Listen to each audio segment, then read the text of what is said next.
maintain 3000, runway 16, clear to takeoff.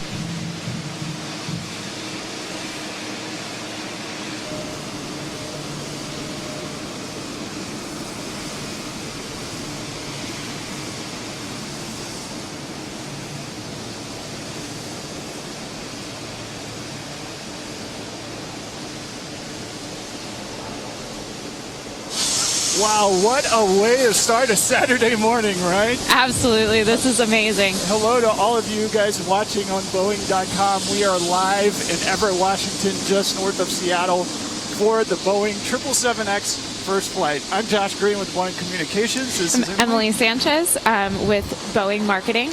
All right, you know, it looks like the skies are gray today, but today is a lot better conditions than yesterday. Yes, it definitely is, and it's unfortunate that we weren't able to fly yesterday, but of course safety is a priority here at Boeing, and the conditions just weren't right for us to take off.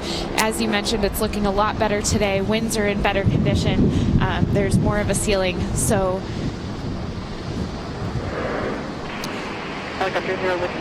we're excited to see the airplanes taxiing down now. And on the webcast, you should be able to hear that chatter. That's air traffic control here at Payne Field. Keep in mind, this is a commercial airport, so there are other flights taking off. You know, a lot of people asked about that yesterday, Emily. It's like, hey, I can hear other flights coming in, going out. Yep. Why is it the 777X flying? But the parameters are different for first flight. Yeah, absolutely. And it really came down to taking off in the north, and Ted described that for us yesterday, that all the other aircraft taking off here yesterday were going toward the south, and we have requirements. We want to go out over the water and make sure that we're as safe as possible for this very first maiden voyage of the 777X. And there were about 8,000 employees joining us yesterday on the flight line here. And let's just take a look at the highlights. You can see a lot of spectators over at the Future of Flight. Journalists were with us. That's 777X leadership greeting the thousands of people out here. Craig Baumann was on the right side in the flight deck yesterday. Van Cheney on the left side. Same for today. Look at those crowds. It was wet. It was windy, but we still had a great time yesterday. 8,000 people, and a lot of people are interested in this airplane. Total throughout the day yesterday, there were more than 450,000 viewers. What a great turnout on the webcast. Hope at least some of those are tuning back in this morning, because I think it's going to be a really, really great day to fly this airplane. But what a great turnout. As you can see on the video, those wingtips folding down yesterday, that was a really exciting moment for the teams.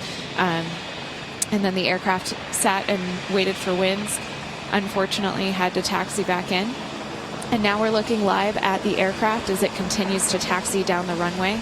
Again, hopeful that we can take off and have this first flight this morning. Emily, let's talk a little bit about now what's going down. I believe that's taxiway A at Payne Field, going down to the south end, taking off to the north. Let's talk about those customers. Yeah, absolutely. So we've got a nice shot of the customers. Again, 8 world-class customers that have purchased this aircraft so far. ANA, British Airways, Cathay Pacific, Emirates, Etihad, Lufthansa, Qatar, and Singapore.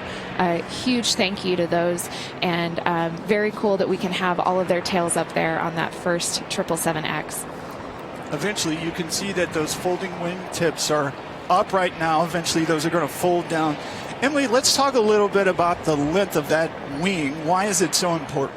Absolutely. So the wing is really incredible, 236 feet span, and it's a larger wing than the 777-300ER. So with all that extra wing area, it's going to be able to create more lift for the airplane. Now that's really important on takeoff, one of the most important phases of flight, because it's going to create more lift, allowing the aircraft to not accelerate to such a fast speed. So for the same weight, we can take off with slower speeds. That means we'll have a shorter field length.